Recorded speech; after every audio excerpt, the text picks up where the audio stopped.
Along with that, we have already completed the second part, that is the disciplines of civil engineering or branches of civil engineering, right? And the third one, different components of a building components. Okay, तो यहाँ तक आपका जो basic था over. Now we will move to the next part, building materials. Okay, ये जो building materials part है ये आपका बहुत लेंथी है. Okay, this part is too lengthy, जैसे मैं पूरा फर्स्ट क्लास में ऑलरेडी बोल चुकी हूँ. ये जो बिल्डिंग मटेरियल्स पार्ट है, आपका जो टोटल सिलेबस है उसका ऑलमोस्ट 40% से 50% यही कवर करता है. ओके, और क्वेश्चन भी यहाँ से बहुत आते हैं, बहुत. ओके, और वहाँ से बेसिकली आपका ब्रिक्स, सीमेंट एंड कंक्रीट, ये तीनों में से आपका ऑनलाइन एग्जाम होता है. अगर ऑनलाइन एग्जाम होता है तो 100 क्वेश्चन से अराउंड 50 क्वेश्चन ये तीनों में से आया था लास्ट टाइम. ओके, सो इसको बहुत डिटेल में जाना पड़ेगा, but you don't have any specified book. जो भी बुक मैं रेफर करूंगी उसमें बहुत ज़्यादा डिटेल में गिवन है, राइट. और बेसिक सिविल का कुछ बुक्स आपका अभी तक नहीं आया क्योंकि 2019 में सिलेबस चेंज हो गया. अकॉर्डिंग टू नया सिलेबस वो लोग अभी तक कुछ बुक पब्लिश नहीं किए हैं, तो आप लोगों को पढ़ने के लिए इजी होगा, इसीलिए मैं आपको बहुत डिटेल नोट्स प्रोवाइड कर दूंगी, राइट. तो क्लास में उतना डिटेल में नहीं जाऊंगी, मैं आपको ब्रीफली डिस्क्राइब करते जाऊंगी, डिटेल नोट्स में प्रोवाइड कर दूंगी, यू हैव टू स्टडी, क्योंकि थियोरिटिकल पार्ट है, मैं एक्सप्लेन कर दूंगी. अगेन आप एक बार रीड कर दोगे उसको, it will B sufficient. Okay, तो एक एक चैप्टर का अराउंड 15 पेजेस नोट्स आपको मिल जाएगा. ओके, मतलब ब्रिक्स का 15 अराउंड 15 पेजेस है नोट, तो आपको एक बार खुद से थोड़ा डिटेल में पढ़ना है. तो एक सेकंड, मैं स्क्रीन शेयर कर रही हूँ. M I clear? सुन रहे हो आप लोग? Yes, ma'am. Yes, ma'am. Okay,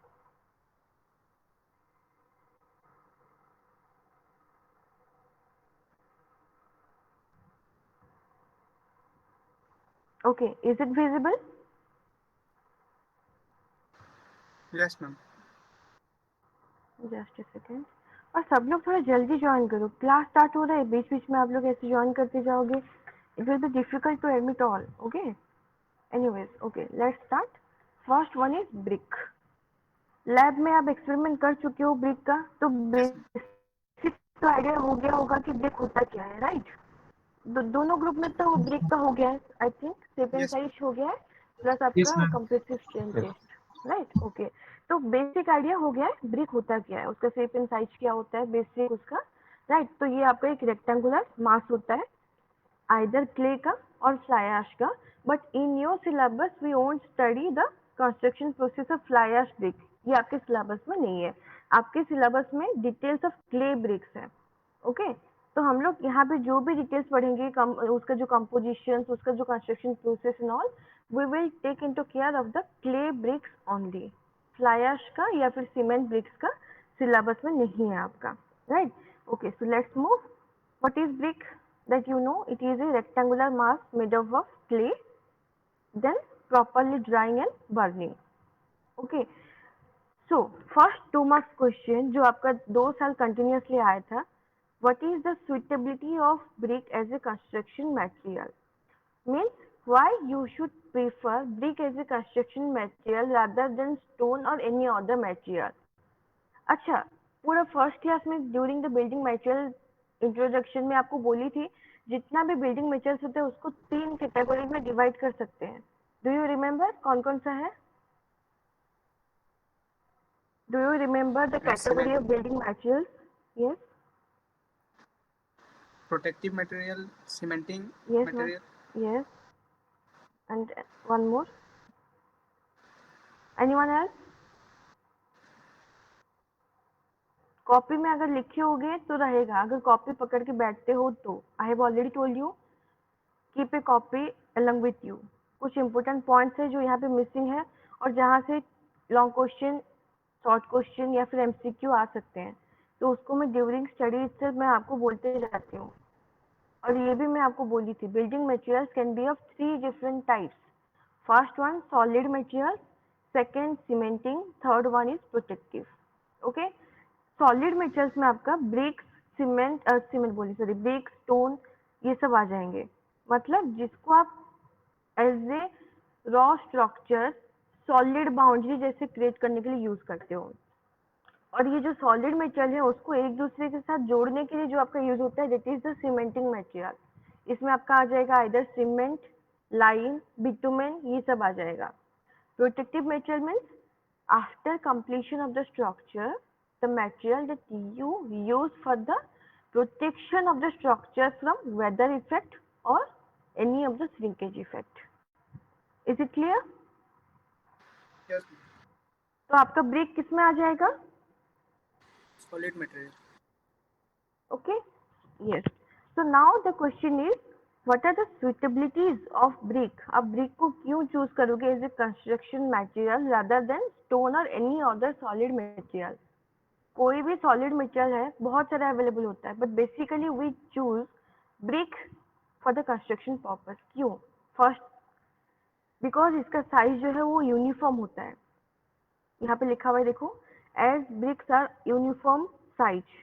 तो आप इसको अरेंज प्रॉपरली कर सकते हो। जब आप स्टोन को यूज करते हो उसका साइज यूनिफॉर्म नहीं होता है, तो उसको एज ए वॉल खड़े करने के लिए you have to properly manage the shape and size. उसको थोड़ा सा ड्रेसिंग वगैरह करते हैं, फिर उसमें बहुत ज्यादा मोटर आपको देना होता है to fill the gaps and all. But ये सब इश्यू ब्रिक्स में नहीं होता है, ये यूनिफॉर्म साइज का होता है। So you don't have to calculate much, आपको कहाँ से मतलब किस डायरेक्शन से कैसे रखना है ये सब आपको कैलकुलेट नहीं करना है। उसका यूनिफॉर्म साइज है, बस यूनिफॉर्मली आप उसको अरेंज करना है। अगर आप लेंथ वाइज करना चाहते हो लेंथ वाइज रखो, विड्थ वाइज करना चाहते हो विड्थ वाइज रखो, बीच बीच में थोड़ा मोटा दे दो, हो गया। Too simple. इसका यूनिफॉर्म साइज है तो ये प्रॉपरली अरेंज हो सकता है, राइट? ये समझ में आ रहा है ना? अगर आपको स्टोन में बनाना होता है, क्या है, स्टोन के ऊपर स्टोन रखना है, तो stone same shape and size का नहीं होता है। ओके, एक स्टोन ऐसा है, राइट? दूसरा स्टोन स्मॉल साइज का भी हो सकता है, तीसरा स्टोन बहुत बड़ा हो सकता है। तो जब ये तीनों को लेके आपको एक मैसनरी वॉल बनाना है तो आपको बहुत स्ट्रगल करना है। सपोज ये नीचे यहाँ पे ऐसे रखे, इसके साइड में स्मॉल वाला, फिर ऐसे रख दिए, फिर भी हाइट मैच नहीं होगा। तो यहाँ पे फिर एक स्टोन ऐसा ढूंढना है जैसे ये हाइट मैच हो सके, या फिर एक बड़ा सा स्टोन यहाँ पे ढूंढो और इसका थोड़ा स्मॉल साइज। तो ये बहुत कैलकुलेशन आपको करना पड़ेगा कि कहाँ से कैसे आप स्टोन को अरेंज। पजल गेम जैसे, एग्जैक्टली पजल गेम खेले हो आप लोग? Have you played puzzle game? Yes, ma'am.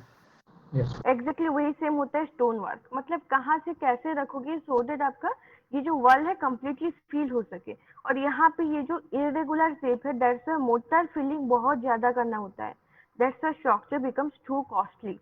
But brick क्या है, पूरा यूनिफॉर्म शेप एंड साइज का होता है ना, राइट? तो इसको आप इजीली अरेंज करते जाओ, नो इश्यू, पूरा आराम से रखते जाओ, बीच बीच में आपका ये मोटर फील हो जाएगा। ठीक है, ऊपर भी एग्जैक्टली वही सेम, यहाँ पे रखो, ठीक है, नीचे मोटर फिल कर दो।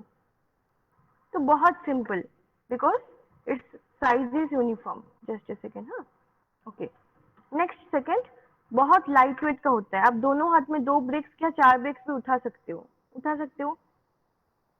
लेकिन एक बड़ा Yes, सा स्टोन आपको उठाना है, कैन यू डू दैट? एक तो उसका इरेगुलर शेप होता है जो हाथ में लग सकता है, दूसरा उसका वेट बहुत हेवी होता है। तो उसके लिए आपका लिफ्टिंग अप्लायंसेस, लिफ्टिंग इक्विपमेंट्स आपको चाहिए होता है। But for the bricks you don't need any that kind of equipments. उसके लिए कोई इक्विपमेंट्स नहीं चाहिए, हाथ से ही उसको एक जगह से दूसरी जगह शिफ्ट करके कंस्ट्रक्शन कर लेते हैं।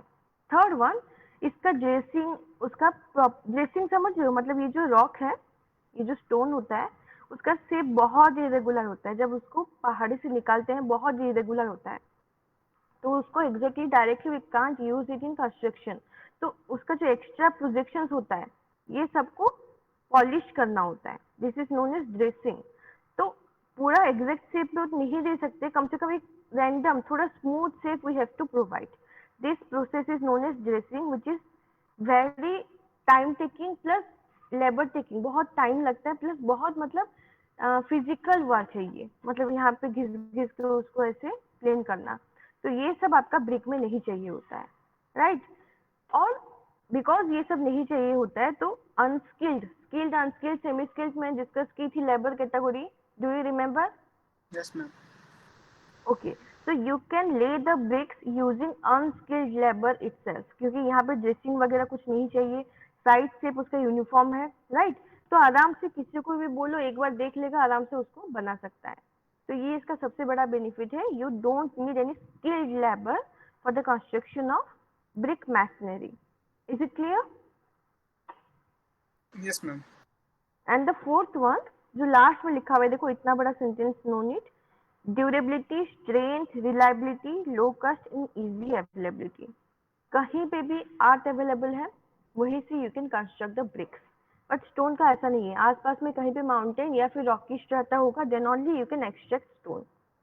सो remember the 4 points. First one uniform size का होता है, सेकंड लाइट वेट होता है, that's why no lifting equipment is required. Third one, because इसमें जेस्टिंग आपको नहीं करना होता है, ऑलरेडी ये शेप एंड साइज में होता है, so you can take the help of unskilled labour and easily construct the brick masonry. And the fourth one, because it is durable, provide better strength, it is reliable and low cost material. आज से ही बन रहा है तो इसका cost बहुत कम आता है एंड इजीली अवेलेबल है। किसी भी लोकेशन में अगर आपका आर्ट हर जगह अवेलेबल होता है, उसको थोड़ा मॉडिफाई करके आपको कंस्ट्रक्शन करना है, राइट? तो इजी अवेलेबिलिटी मतलब हर जगह ये अवेलेबल हो सकता है। तो that's why we prefer brick as a construction material rather than stone.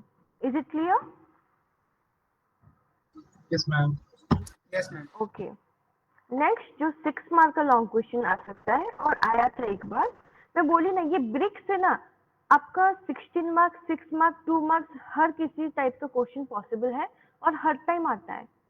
Okay जो फर्स्ट टाइम जब सिलेबस चेंज होने के बाद आया था, आपका एक 16 मार्क का आया था, 2 6 मार्क का आया था, 3 2 या 3 एग्जैक्टली याद नहीं है, 2 मार्क्स का आया था। मतलब सिर्फ ब्रिक्स पढ़ के जाओ ना तो अराउंड 35 मार्क्स अटेंड हो जाएगा। यहाँ से बहुत रैपिड क्वेश्चंस आते हैं ब्रिक से।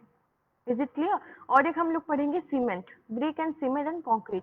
ये तीनों में से बहुत क्वेश्चंस आते हैं और बहुत इजी है, इतना भी ऐसा कोई डिफिकल्ट नहीं है कि याद नहीं कर सकते। यहाँ पे तो आप मतलब नहीं पढ़ते होगे तो भी गैस करके 2-3 पॉइंट्स लिख ही लेते। Suitability of brick as a construction material, right? Next इसका कंस्टिट्यूएंट क्या क्या होता है, you have to remember the helpful constituent जो ब्रिक में होना चाहिए एंड द हार्मफुल कंस्टिट्यूएंट जो ब्रिक में नहीं होना चाहिए। ओके तो यहाँ पे इसको याद रखना है आपको बहुत अच्छे से। Silica, alumina, lime, iron oxide and magnesium, इसको आप ऐसे भी याद रख सकते हो। लास्ट टाइम बच्चे कंफ्यूज हो रहे थे तो मैं इनको ऐसे याद करने के लिए बोली थी। Slam, slam, silica, alumina, lime, oxides of iron and magnesium, इसको आपको याद रखना है। ये सबसे हाईएस्ट कंटेंट है और ये धीरे धीरे यहाँ पे डिक्रीज होते होते जाएगा, ये सबसे मिनिमम। ठीक है तो ये सीक्वेंस में याद रखोगे तो कंस्टिट्यूएंट भी याद है हो गया आपका, और उसका परसेंटेज इन ब्रिक आर्ट वो भी आराम से याद हो जाएगा आपको। Silica, alumina, lime, oxides of iron and magnesium. Is it clear? Hello? Yes, ma'am. Okay तो यहाँ Yes, पे ma'am. सिलिका सबसे ज्यादा होना चाहिए, याद रखना। सैलम याद रखोगे याद हो जाएगा। एस में silica, silica should be maximum and अरे सॉरी यहाँ पे 60% मिस हो गया, मैं एडिट करके दे दूंगी। Brick art should contain at least 50 to 60% of silica, उसमें 50 to 60% सिलिका होना चाहिए। जो भी आप कोई भी आर्ट आप चूज कर रहे हो for the construction of brick, पहले आप टेस्ट करोगे उसमें ये सब आइटम्स हैं कि नहीं है, silica, alumina, lime, oxides and magnesia है कि नहीं है। अगर प्रेजेंट है तो उसका अमाउंट कितना कितना है, क्योंकि बहुत ज्यादा हो जाने से भी खराब होता है, बहुत कम हो जाने से भी खराब होता है। देखो यहाँ पे सिलिका 50 to 60% होना चाहिए, राइट?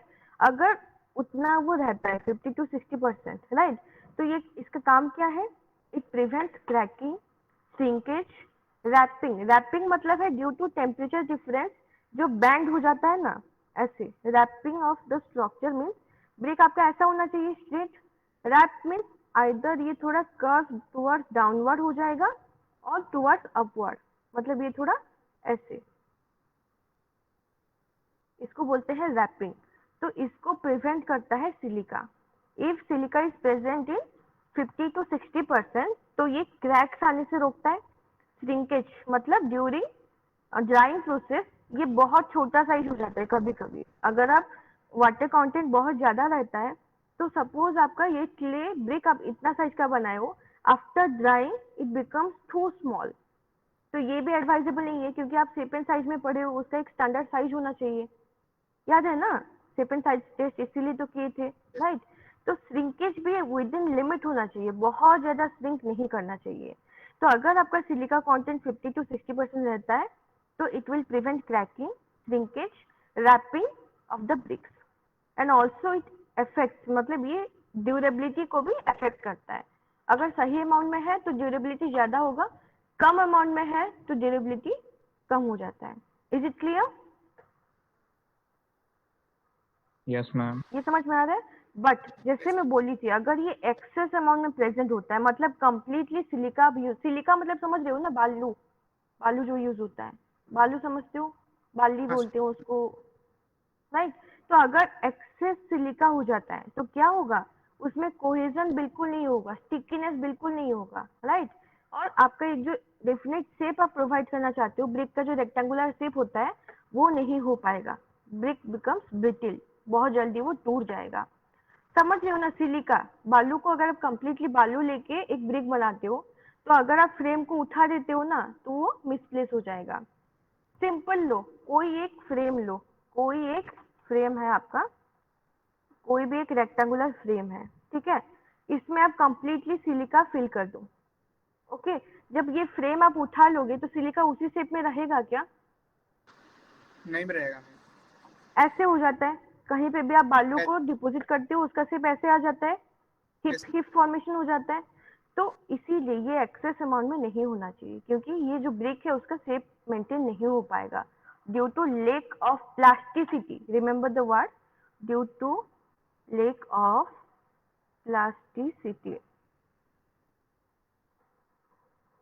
प्लास्टिसिटी बहुत कम हो जाएगा तो आपका डेफिनेट शेप मेंटेन नहीं हो पाएगा। ज्यादा होने से क्या हो जाएगा,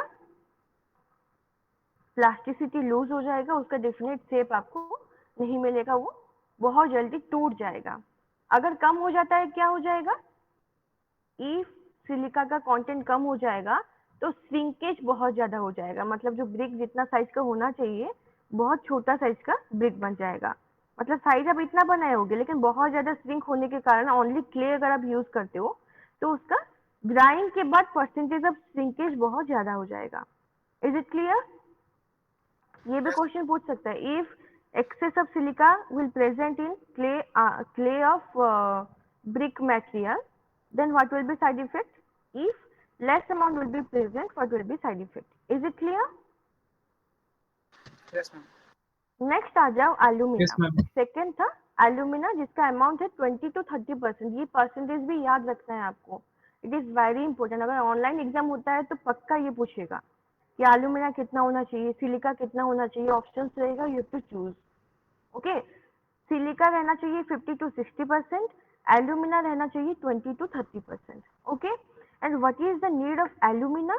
सी, अभी मैं जो वर्ड यूज की थी plasticity, it provides plasticity to the brick art so that it can be molded to a proper shape। जो proper shape हम देना चाहते हैं ना, due to presence of alumina, उसमें प्लास्टिसिटी समझ रहे हो, जो स्टिकीनेस होता है, स्टिकीनेस मतलब जो आटा, आटा को गूंदने के बाद रोटी बनाने के लिए जो कोई शेप देते हैं, कितना स्टिकी रहता है वो, कभी देखे हो? रोटी बनाते टाइम आटा देखे हो? हाँ मैम। Yes, ma'am. वो थोड़ा मतलब उसको जैसा चाहो आप बना सकते हो, Yes, राउंड बनाना है राउंड बनाओ, पुतला बनाना है, जो भी बनाना है वहां पे बना सकते हो, बना सकते हो ना, yes मैम। हाँ मैम। राइट। एग्जैक्टली, ये जो प्रॉपर शेप देना होता है, क्योंकि आटा में आपका प्लास्टिसिटी होता है, स्टिकीनेस होता है, एग्जैक्टली वही चाहिए हमें ब्रिक कंस्ट्रक्शन के लिए। थोड़ा सा स्टिकी होना चाहिए, अदरवाइज वो डेफिनेट रेक्टेंगुलर शेप में नहीं आएगा। समझ रहे हो? और ये स्टिकीनेस कहाँ से आता है? Due to presence of alumina. ये क्वेश्चन पूछ सकता है, what is the function of alumina in the brick earth? It provide plasticity to the brick art.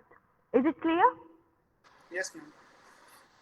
Okay, अगर ये ज्यादा हो जाता है, एल्यूमिना बहुत ज्यादा आप प्रोवाइड कर देते हो तो ये श्रिंकेज क्वालिटी को ज्यादा कर देगा, मतलब बहुत ज्यादा श्रिंक हो जाएगा। देखो यहाँ पे दोनों ऑपोजिट है, यहाँ पे सिलिका में क्या है, अगर सिलिका कम हो जाता है तो आपका श्रिंकेज ज्यादा होता है, बट अगर एल्यूमिना ज्यादा हो जाता है तो श्रिंकेज ज्यादा होता है। समझ रहे हो यहाँ पे पॉइंट? Yes ma'am. कंफ्यूज मत होना, यहाँ पे बच्चे बहुत कंफ्यूज होते हैं, राइट। तो अगर आपका सिलिका कम हो जाता है 50 to 60 से, तो आपका श्रिंक हो जाता है, ब्रिक का साइज बहुत छोटा हो जाएगा। लेकिन अगर एल्यूमिना ज्यादा हो जाता है, अगेन सेम प्रॉब्लम, ब्रिक बहुत छोटा हो जाएगा और रैप हो जाएगा। रैप मतलब बैंड हो जाएगा, ठीक है। तो उसको कहीं पे भी आप ले नहीं कर सकते। Is it clear? Yes, ma'am. Yes, ma'am. Next आप आ जाओ लाइम। लाइम आपका होना चाहिए 5 to 10%, बहुत ज्यादा नहीं चाहिए, ये बहुत कम चाहिए। 5 to 10% लाइम होना चाहिए, ओके। और ये काम क्या है इसका? It prevents the shrinkage of BRICS on drawing. जो अभी श्रिंकेज प्रॉब्लम हो रहा था ना एल्यूमिना एंड सिलिका का थोड़ा ऊपर नीचे होने से, उसको ये प्रिवेंट करता है। Means lime prevents the brick while drying to get shrink।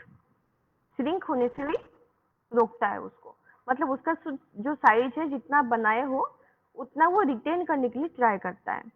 Is it clear? और उसका और एक बहुत बड़ा फंक्शन है ड्यूरिंग बर्निंग प्रोसेस, जब ब्रिक को बर्न किया जाता है, ओके। ये बर्निंग के लिए इसको हेल्प करता है। मतलब ओनली क्ले ब्रिक रख दो जिसमें लाइम नहीं होगा तो वो प्रॉपरली बर्न नहीं होता है, ओके। और उसका शेप मतलब खराब हो जाता है। प्रॉपरली अगर चारों तरफ से प्रॉपरली बॉन्ड नहीं होगा, कहीं पे ज्यादा कहीं पे कम हो गया ना, तो उसका शेप डेफिनेट नहीं आएगा। तो लाइम इसको कंट्रोल करता है, okay. Lime controls the burning process in the brick. But अगर आप एक्सेस लाइम ऐड कर देते हो तो पूरा ब्रिक ही जल जाएगा, ओके। पूरा ब्रिक ही जल जाएगा। तो एक्सेस भी आपको नहीं डालना है, विद इन लिमिट 5 to 10% ही डालना है, सो दैट प्रॉपरली उसको बर्न करे और डेफिनेट शेप प्रोवाइड करे। बट एक्सेस दे दोगे तो वो ब्रिक मेल्ट हो जाएगा पूरा। समझ रहे हो? जैसे मोमबत्ती होता है, मेल्ट होके उसका एक नीचे पूरा डिपोजिट हो जाता है, ब्रिक का भी वही हाल होगा, पूरा बर्न हो जाएगा। और जो आप एक रेक्टेंगुलर शेप देके उसको बर्न कर रहे होगे ना, वो सारा पूरा मतलब नॉर्मल जैसे ओरिजिनल था सॉइल वैसे ही बन जाएगा वो। Is it clear? Yes ma'am. ये फंक्शंस बहुत इंपॉर्टेंट है, किसका क्या। नेक्स्ट आप आ जाओ आयरन ऑक्साइड। ब्रिक कौन सा कलर का होता है? Ma'am, red Red. या black? ब्लैक कलर का ब्रिक कहाँ देखे हो? Blue colour. Ma'am, grey, sorry. Grey, grey right, वो फ्लाई ऐश का होता है, ओके। यहाँ मैं स्टार्टिंग से बोली ना, हम लोग ओनली क्ले ब्रिक का डिस्कशन करेंगे क्योंकि फ्लाई ऐश ब्रिक आपके सिलेबस में नहीं है, राइट। तो basically we will consider the colour of brick is red, almost red, और थोड़ा डार्क ब्राउन भी हो सकता है, okay. That colour is provided by the iron oxide. ये जो रेड कलर आपका ब्रिक का आता है ना, this is due to presence of iron oxide. Is it clear? ये आपका 5 to 7% होना चाहिए। Yes ma'am. मैम नहीं होने से Okay? क्या होगा? बताती हूँ, चलो। कंप्लीट नहीं हुआ, कम होने से क्या होगा, ज्यादा होने से क्या होगा, दोनों में बताती हूँ, ओके। तो अगर ये ठीक अमाउंट में रहता है तो ये ड्यूरेबिलिटी, ड्यूरेबिलिटी समझ रहे हो? एक ब्रिक कितना साल चलता है, ओके। मतलब उसका longevity, life time, it will be directly decided by iron oxide, okay. तो अगर ये प्रॉपर अमाउंट में रहता है तो उसका स्ट्रेंथ, क्रशिंग स्ट्रेंथ आप पढ़े हो ना experiment, yes ma'am. Yes ma'am. वही ये जो क्रशिंग स्ट्रेंथ है it will be determined by iron oxide. Iron oxide कितना है ये डिसाइड करता है आपका क्रशिंग स्ट्रेंथ कितना होना चाहिए, राइट। तो अगर आप बहुत ज्यादा आयरन ऑक्साइड दे देते हो ड्यूरिंग बर्निंग, ये ओवर बर्न हो जाता है। ओवर बर्न मतलब जितना बर्न होना चाहिए उससे ज्यादा बर्न हो जाएगा, राइट। और उसका कलर डार्क ब्लू या ब्लैकिश बन जाएगा और वो खराब हो गया, मतलब वो ओवरबर्न हो गया। मतलब क्या है, वो ब्रिटिल हो जाएगा, बहुत जल्दी टूट जाएगा। जैसे खाना है उसको ज्यादा पका लिए जल जाएगा, एग्जैक्टली वही सेम चीज।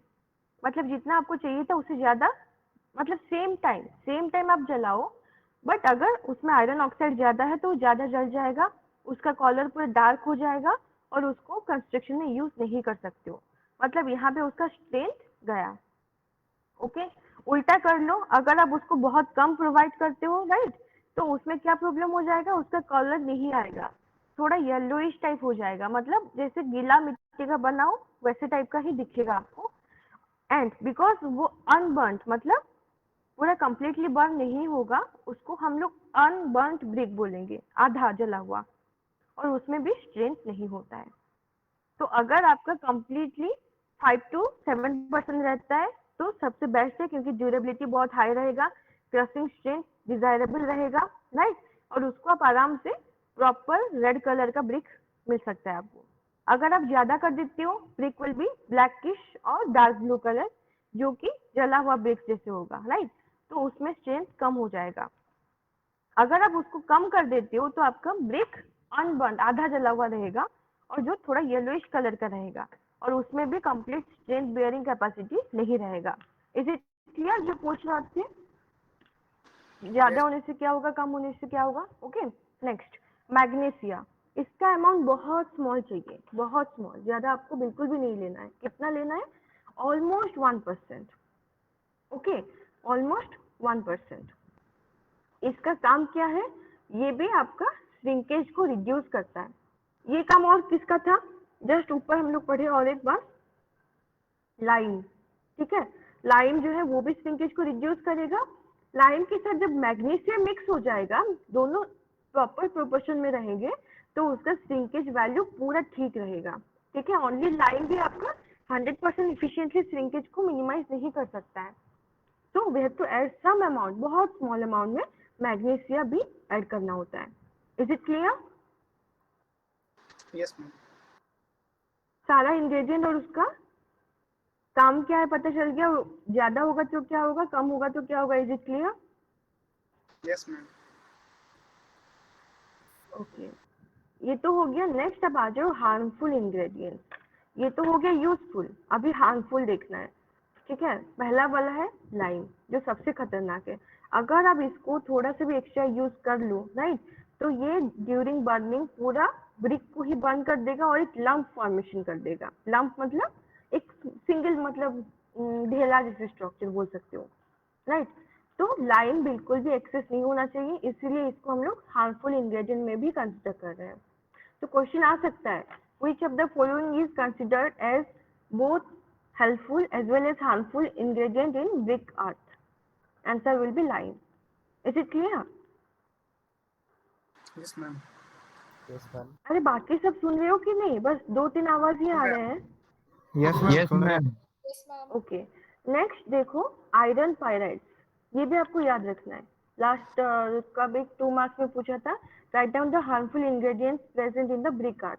अगर 2 मार्क्स में पूछता है ना, just write down the names, iron pyrites, alkalis, pebbles, vegetation and organic matter and lime.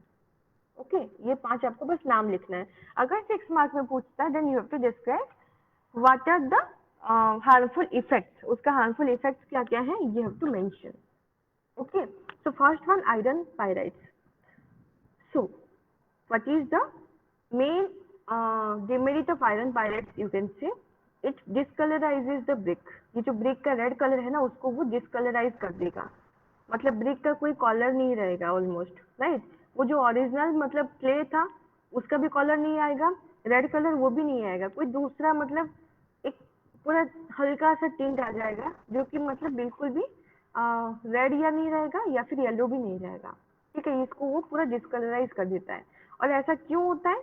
Due to oxidation, due to oxidation of iron pyrite. Ma'am, हाँ, कलर का भी रोल होता है क्या इसमें?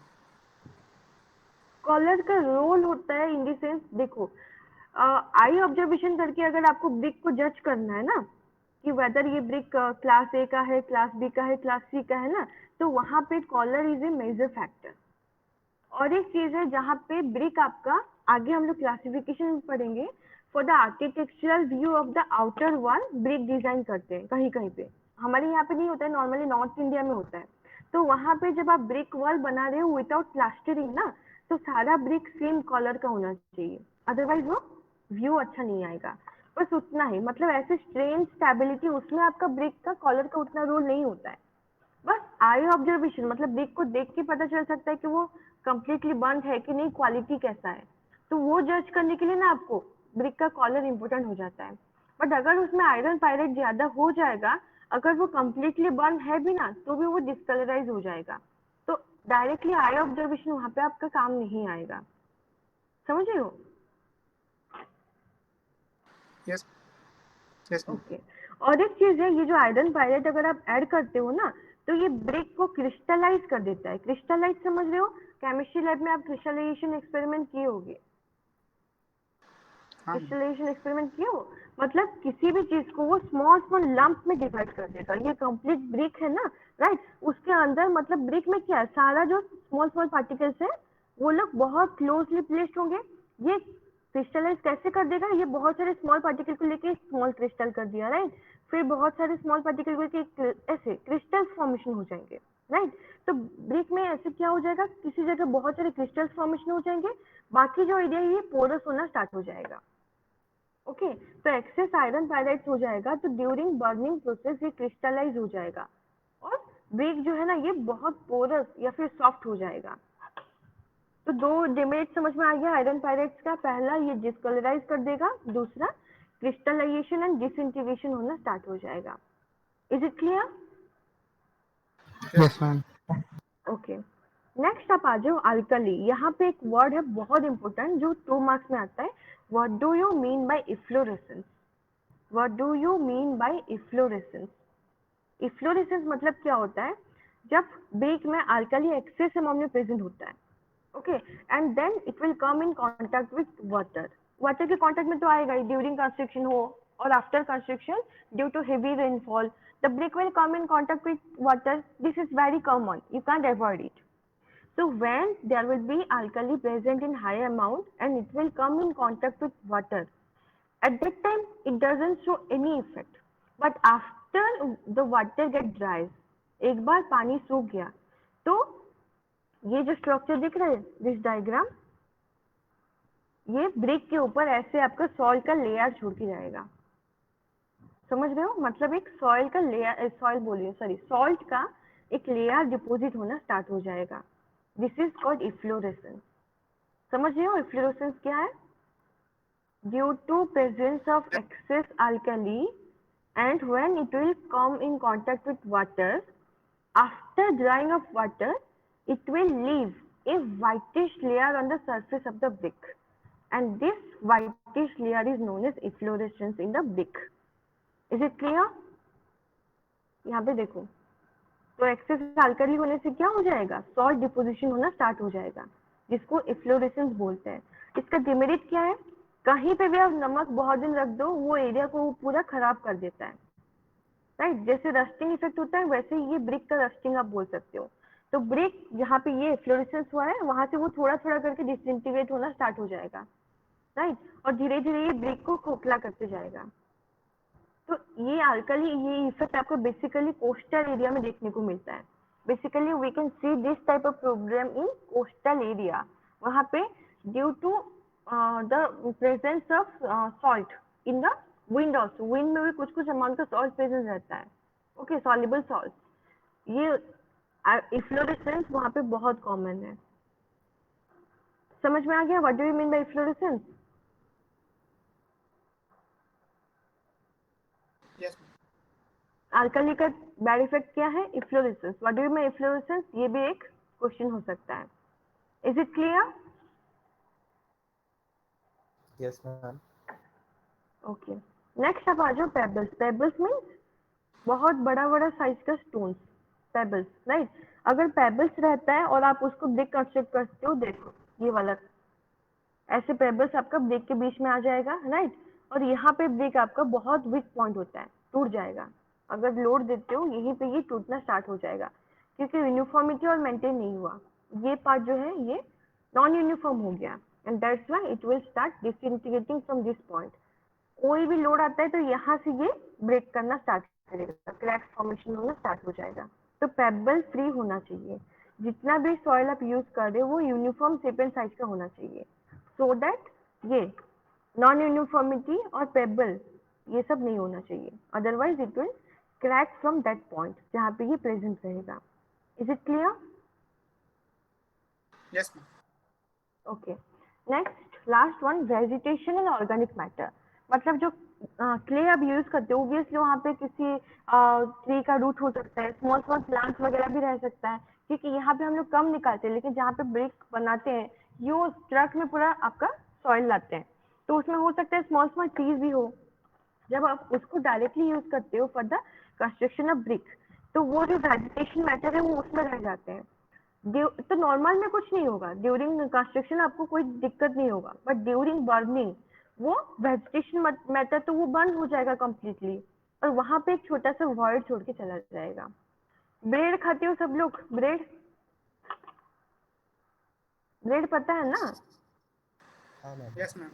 ब्रेड में कैसे आपका पोरस स्ट्रक्चर होता है, कभी कभी देखना ब्रेड में एक बड़ा बड़ा होल भी हो जाता है। ब्रेड पूरा पोरस स्ट्रक्चर का ब्रेड, ब्रेड जाम, ब्रेड बटर नहीं खाए हो क्या आप लोग? हाँ मैम. उसमें जो पोरस स्ट्रक्चर होता है कहाँ से आता है? यीस्ट, उसमें ईस्ट मिलाते हैं सो दैट वो ईस्ट बर्न होके उसको पोरस बनाए। एग्जैक्टली वही काम यहाँ पे हो जाएगा अगर वेजिटेशन और ऑर्गेनिक मैटर रहता है। वो बर्न हो जाएगा और वो गैस छोड़ना स्टार्ट कर देगा, CO2 वहां से निकलने लगेगा, और जहां जहां से CO2 निकलना स्टार्ट हो जाएगा, it will make the brick porous, और वहां पे एक वॉइड फॉर्मेशन हो जाएगा। अगर एक स्मॉल ट्री वहां पे है तो पूरा वॉइड हो जाएगा वहां पे, राइट? सो परफोरेटेड ब्रिक आपको मिलेगा जो कि कोई काम का नहीं, कहीं पे भी यूज करो वो टूट ही जाएगा। So it should be free from vegetation and organic matter strictly. Is it clear? Yes, ma'am. तो इतना समझ में आ गया ना सुटेबिलिटी क्या है, क्यों आपको यूज करना है, पॉजिटिव कॉन्स्टिट्यूएंट या फिर हेल्पफुल कॉन्स्टिट्यूएंट क्या क्या है, उसका यूजेस, हार्मफुल इंग्रेडिएंट्स क्या क्या है और उसका uses. Is it clear? Yes, ma'am. Okay, next जो बहुत इंपॉर्टेंट है, जो मैं बोल रही थी 16 मार्क का लॉन्ग क्वेश्चन आता है, ये हर साल 3 बार एग्जाम हो चुके हैं और तीनों बार आया है ये। Briefly describe the manufacturing process of the brick, 16 mark का लॉन्ग क्वेश्चन। मैन्युफैक्चरिंग प्रोसेस यहाँ पे मैं बहुत डिटेल में आपको लिख दी हूँ क्योंकि आपके पास रेफरेंस है नहीं, मैं आपको समझाते जाऊंगी। And this is your first assignment, आपको ब्रीफली उसको 16 मार्क जैसे लिख के मेरे को सबमिट करना है, ठीक है? तो मैं एक्सप्लेन करती जाऊंगी, आपको उसको शॉर्ट करके मेरे को सबमिट करना है within next week. So write down your first assignment, briefly describe about the manufacturing process of bricks. This is your first assignment. Okay? So see, पहले ये डायग्राम आप देख लो, कहाँ गया? हाँ, ये वाला। This is the complete raw diagram of the manufacturing process of the brick. क्योंकि डायरेक्टली मैं पढ़ाते जाऊंगी कंफ्यूज हो जाओगे, राइट? तो पहले ये देख लो, माइंड में एक आइडिया बना लो। तो ये जो ब्रिक मैन्युफैक्चरिंग प्रोसेस होता है उसका 4 स्टेप्स होता है। ओके, 4 स्टेप्स में फर्स्ट आपको क्ले प्रिपेयर करना है, preparation of the clay. Second, you have to mould it. Mould it means you have to give the proper shape and size, rectangular shape and size, that is your molding. Next, drying, and the last one is burning. ये मैं share कर दूंगी group में, आप लोग note down कर देना। This is a complete frame, एक एक करके डिस्कस करते हैं। Okay, see preparation of clay, moulding, drying and burning. Is it okay? समझ में आ रहा है ना? ये डायग्राम देख के कुछ आइडिया हो जाएगा आपको, मैं ग्रुप में आपका पोस्ट कर दूंगी, ठीक है? और बेटर रहेगा ये डायग्राम अपना जो रफ कॉपी है वहीं पे आप बना लो। तो see first one, preparation of the clay. So again this preparation of clay consist of 6 different steps. ये क्ले प्रिपेयर करना सबसे इम्पोर्टेंट फेज होता है। अगर क्ले प्रॉपरली प्रिपेयर नहीं होता है बाकी तीनों फेज आपका नहीं हो पाएगा, राइट? तो first one, on soiling of the clay. On soiling mean कहीं से भी आप साइड सिलेक्ट करो, उसका जो टॉप लेयर होता है, top layer, just a second, yes. So suppose this is the ground level of the field that you have chosen for the brick soil collect. यहाँ पे जो कलेक्ट करना है आपको, ये टॉप लेयर होता है। यहाँ पे आपका बेसिकली रूट्स, प्लांट का रूट्स रहते हैं, कुछ कुछ एनिमल्स जो माइक्रो ऑर्गेनिज्म या फिर जो इंसेक्ट्स रहते हैं। तो टॉप लेयर आपको निकाल देना है, ये आपको यूज नहीं करना है। This is the unsoiling process. So first you have to remove 200 mm, 20 centimetre around, okay, around 20 centimetre का जो टॉप सॉइल है उसको निकाल के फेंक देना है। This is the unsoiling process, क्योंकि यहाँ पे आपका ऑर्गेनिक मैटर बहुत ज्यादा होते हैं, जो कि आपका वेजिटेशनल ऑर्गेनिक मैटर जो कि बिल्कुल अनडिजायरेबल है फॉर द ब्रिक प्रिपरेशन। उसके बाद उसमें कुछ कुछ वर्म्स वगैरह या फिर इंसेक्ट्स रह सकते हैं, या फिर प्लांट का रूट्स वगैरह हो सकता है. So that's why we have to clean the first 200 mm depth of soil. उसको क्लीन करो, निकाल के फेंक दो. यहाँ ये जो टॉप लेयर है उसको, ये टॉप यहाँ पे ये वाला अराउंड 20 सेंटीमीटर गड्ढा खोद के फेंक दो. This is the unsoiling process. Is it clear? Yes, ma'am. On soiling समझ में आ रहा है ना? Yes, ma'am. Okay, on soiling हो गया. नेक्स्ट आपको क्या करना है? डिग करना है. अभी आप गड्ढा खोदना स्टार्ट करो, नो इश्यू. आपका जो टॉप लेयर था उसको फेंक दिए. फिर अकॉर्डिंग टू योर रिक्वायरमेंट अभी आप गड्ढा खोद के यहाँ से सॉइल निकालना स्टार्ट कर सकते हो. That is the excavation. First one on soiling, मतलब जो टॉप लेयर था उसको निकाल के फेंकना है. सेकंड, अभी आप डिग करके सॉइल कलेक्ट करना स्टार्ट कर दो. नेक्स्ट, सॉइल कलेक्ट हो गया, जितना आपका रिक्वायरमेंट है 1 टन 2 टन जितना भी है. अभी क्या करना है? उसको क्लीन करना है. जो भी अनडिजायरेबल मैटर्स ऊपर हम लोग पढ़ चुके हैं, राइट? पेबल्स हो, वेजिटेशन मैटर्स हो, या फिर जो कुछ भी. लाइम एंड अल्कली इसका नहीं पता चलेगा, ये लैब में पता चलता है, राइट?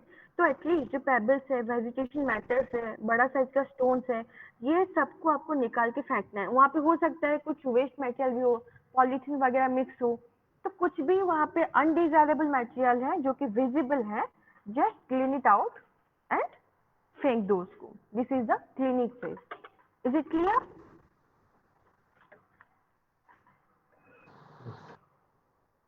नेक्स्ट, अभी क्लीन हो गया, उसके बाद उसमें मॉइस्चर कंटेंट भी बहुत ज्यादा हो सकता है, प्लस लंप फॉर्मेशन होके रहता है. जब आप सॉइल को निकालते हो, राइट, यहाँ पे सॉइल पूरा आपका दाना दाना, मतलब पूरा क्या बोलते हैं, एक दूसरे के साथ चिपके हुए लंप फॉर्मेशन करके रहते हैं ऐसे. इसको आप हाथ में तोड़ो ना तो टूट जाता है, फिर इंडिविजुअल पार्टिकल में, ग्रैन्यूल्स में डिवाइड हो जाता है. तो वो ऐसे लंप में क्यों रहते हैं? क्योंकि यहाँ पे excess water content, moisture content बहुत ज्यादा होता है. तो उसको आपका कुछ टाइम के लिए वेदरिंग, वेदरिंग मतलब ड्राई आउट करना है. नॉर्मल किसी भी एक प्लेन फील्ड ले लो, उसको थोड़ा क्लीन करके वहां पे उसको स्प्रेड कर दो, सो दैट वो ड्राई आउट हो जाएगा, जितना भी मॉइस्चर है वहां से निकल जाएगा. प्लस जो लंप फॉर्मेशन होता है उसको हम लोग इजीली सॉफ्ट करके तोड़ सकते हैं. ये समझ में आ रहा है? लंप फॉर्मेशन नॉर्मली ड्राई हो जाने के बाद अगर आप उसको हाथ में भी ऐसे थोड़ा सा प्रेशर दे दो तो वो पूरा एकदम ग्रैन्यूल्स में चेंज हो जाता है. तो उसके लिए आपको पहले सॉइल को मॉइस्चर कंटेंट से फ्री करना है, प्लस थोड़ा सा सॉफ्टन करना है. Is it clear? Yes, ma'am. Next, अभी आपका सॉइल ऑलमोस्ट रेडी है. नेक्स्ट आपको चेक करना है whether all the required desirable materials जैसे silica, alumina, lime and all, ये सब प्रेजेंट है कि नहीं है, रिक्वायर्ड अमाउंट में प्रेजेंट है कि नहीं है. देन अगर नहीं है, then you have to mix them. That phase is known as blending. Dry में पानी अभी मिक्स नहीं करना है. In the blending phase, we have to mix any of the required ingredient in dry fish to the soil. इसको बोलते हैं blending. इसका एग्जाम्पल बेस्ट है, रोटी बनाने से पहले ना उसमें नमक या फिर और कुछ थोड़ा थोड़ा मिक्स करते हैं. सूखा होता है उसमें ही नमक देके उसको मिक्स करते हैं, या फिर कोई जीरा वगैरह कुछ कुछ देना होता है. नॉट, अगर मम्मी लोग बनाते टाइम आप लोग देखे होगे तो आइडिया होगा. पूरा आटा ओनली आटा नहीं होता है, उसमें कुछ कुछ मिक्स भी रहता है, और वो जो मिक्स करते हैं वो आटा सूखा होता है उसी टाइम मिक्स करते हैं. That phase is known as blending. उसको भी ब्लेंडिंग बोलते हैं. यहाँ पे सेम काम करना है. जो आपका ड्राई, जो वेदरिंग के बाद जो आपको ड्राई सॉइल मिला, ड्राई क्ले मिल गया, उसमें require amount of ingredients are mixed in the dry state. Dry state में ही मिक्स करना है और प्रॉपरली उसको यूनिफॉर्मली डिस्ट्रीब्यूट करना है सॉइल को ऊपर नीचे करके. That phase is known as blending. Blending of the soil. Is it clear? Yes, ma'am. ये 5 फेज समझ में आ गया? Unsoiling, digging, cleaning, weathering and blending. समझ में आया या फिर किसी Yes, को ma'am. कंफ्यूजन है? Please ask. ओके, तो ड्राई मिक्सिंग हो गया. Now you have to add the water. ये जो tempering last phase, in the tempering phase आपको ब्रिक को एक डेफिनेट शेप देना है ना, तो उसके लिए क्या है, आपको स्टिकीनेस लाना पड़ेगा. जैसे मैं आपको एग्जांपल देती थी, बिफोर मेकिंग द ब्रेड जो आता है उसको एक डेफिनेट शेप देना होता है राउंड कलर का, फिर आप उसको जो भी राउंड करना चाहते हो, जो भी करना चाहते हो, नो इश्यू कर सकते हो। तो एग्जैक्टली सेम थिंग, जो ऑलरेडी ब्लेंडेड सॉइल है, we have to add water to the blended soil and now we have to properly mix। जैसे पानी मिक्स करके छोड़ देने से नहीं होगा, उसको प्रॉपरली प्लास्टिसिटी आने तक उसको आप बोल सकते हो टेम्परिंग बोलते हैं, एक्चुअली प्रॉपरली टेम्परिंग करना होता है, so that it will achieve the proper plasticity. ये डेफिनेशन होते हैं कि and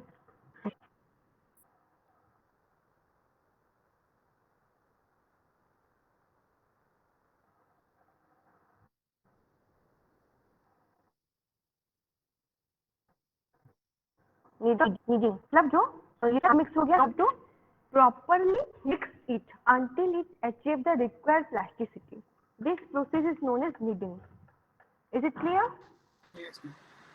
Okay, so just remember in the blending phase you have to dry mix all the ingredients. Then after dry mixing to the blended soil, we have to add water for the tempering process. And in the tempering process, we knead the soil. KNEADED.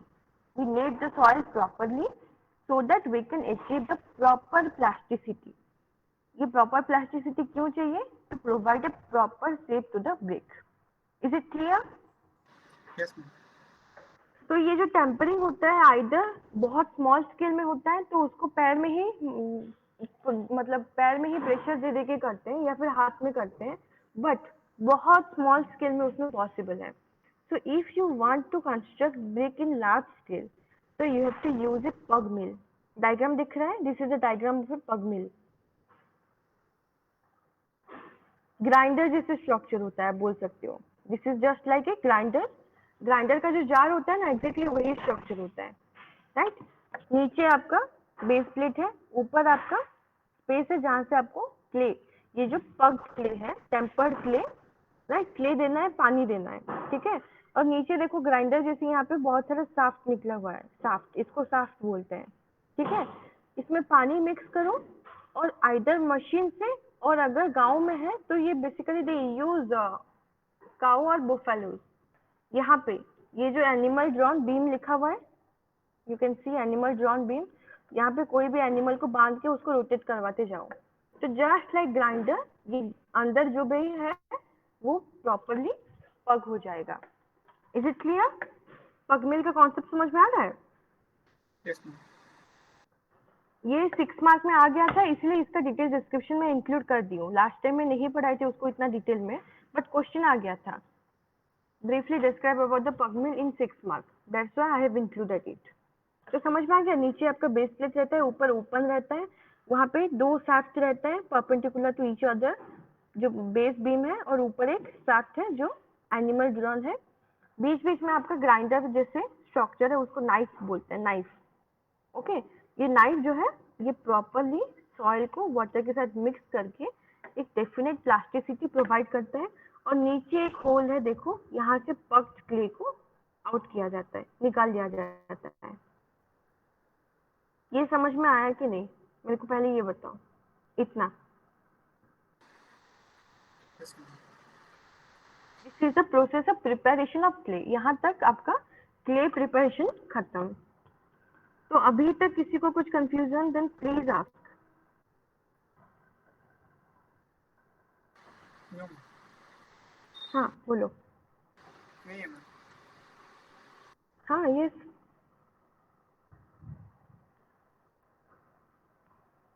किसी को भी नहीं है? बस एक दो मेरे को सुनाई दे रहा है नहीं है बोल के। No one is any doubt? Okay, very good, No, ma'am. बहुत अच्छे हो, समझ में आ गया। Okay, next. तो ये आपका हो गया, राइट। नेक्स्ट आपका आ जाओ मोल्डिंग। मोल्डिंग में डायग्राम देख लो थोड़ा। कहाँ गया? Yes, see the diagram, moulding. ये जो मोल्डिंग प्रोसेस है, मतलब यहाँ पे अभी आपको ब्रिक को डेफिनेट शेप देना है, राइट। तो उसके लिए आपका मोल्ड यूज होता है, MOULD। You have to use an एक क्या बोल सकते हो, एक फ्रेम जैसा स्ट्रक्चर है मोल्ड। रेक्टेंगुलर फ्रेम है जो ऊपर और नीचे पूरा खाली रहता है, राइट, जस्ट लाइक दिस।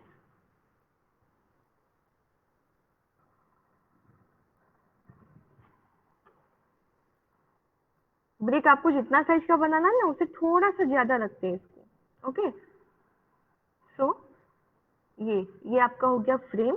ये ऊपर से भी और नीचे से भी खाली रहता है।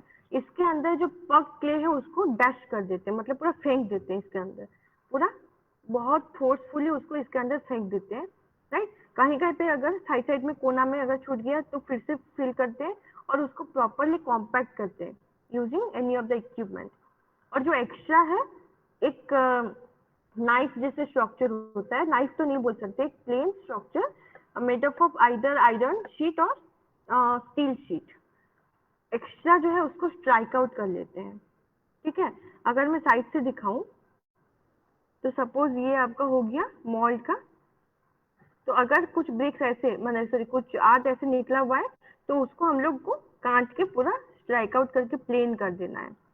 ठीक है, this process is known as moulding. तो ये जो मोल्डिंग प्रोसेस है it can be hand moulded और मशीन, आइदर आप मशीन का यूज ले सकते हो या फिर हैंड यूज कर सकते हो, राइट। तो हैंड यूज जो करते हो आइदर आप ग्राउंड में भी कर सकते हो या फिर ग्राउंड में करने से थोड़ा क्वालिटी खराब होता है, मतलब जो ग्राउंड का रफनेस है वो ब्रिक्स में आ जाता है, मतलब पूरा प्लेन ब्रिक्स आपको नहीं मिलेगा। तो if you want to produce high quality brick then table के ऊपर मोल्ड करते हैं, बहुत लार्ज साइज का टेबल रहता है और उसी टेबल में आपका मोल्डिंग स्टार्ट होता है। तो ये मोल्डिंग आपका एग्जैक्टली होता है कैसे है, राइट। पहले जो अगर हैंड मोल्डेड है, ओके, और आपको ग्राउंड में या फिर टेबल में करना है, जो भी सरफेस है उसको पहले पूरा क्लीन कर दो, surface will be clean. Now यहाँ पे आपका जो मोल्ड है इसको रखा जाता है, ठीक है, और उसके अंदर आपका मिट्टी कंप्लीटली डाल के उसको कंप्रेस करके स्ट्राइक आउट कर देते हैं जो एक्स्ट्रा मिट्टी है। ठीक है, फिर इसको निकाल लो, क्योंकि इसके सराउंडिंग में आपका पानी दिया होता है या फिर सैंड स्प्रेड किया गया होता है ताकि आपका स्टिक ना हो जाए, ये जो सॉइल है ये स्टिक ना हो जाए इसमें। फिर उसको निकाल के साइड में रख देते हैं, फिर इसमें आपका सेम प्रोसेस कंटिन्यू होता है। इसको फिर निकाल दो, जब ये निकाल लोगे आप, यहाँ पे क्या रहेगा आपका,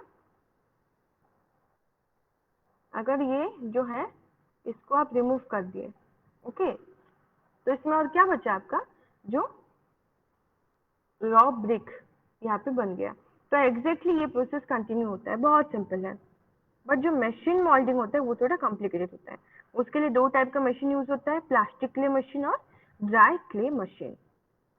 यहाँ पे थोड़ा सा देख लो नोट्स। मोल्डिंग जो है this is the step where we give proper shape to the brick. So either we can do that by hand molding or machine molding. Okay? तो ये जो मोल्ड जो मैं बोल रही हूँ, जो एक फ्रेम जैसे स्ट्रक्चर होता है वो वुडन का भी हो सकता है और स्टील का भी हो सकता है, बट स्टील का थोड़ा ज्यादा स्मूथ सरफेस्ड ब्रिक देता है। ओके, एंड ये वाला पॉइंट बहुत इंपॉर्टेंट है, देखो ड्यूरिंग बर्निंग जो आपका ब्रिक का साइज थोड़ा छोटा हो जाता है ना, दैट्स व्हाई ये जो साइज ऑफ मोल्ड है it should be 8 to 12% more than the size of the brick. Is it clear? The size of the mold that you should take should be 8 to 12% more than the size of the brick required. Is it clear?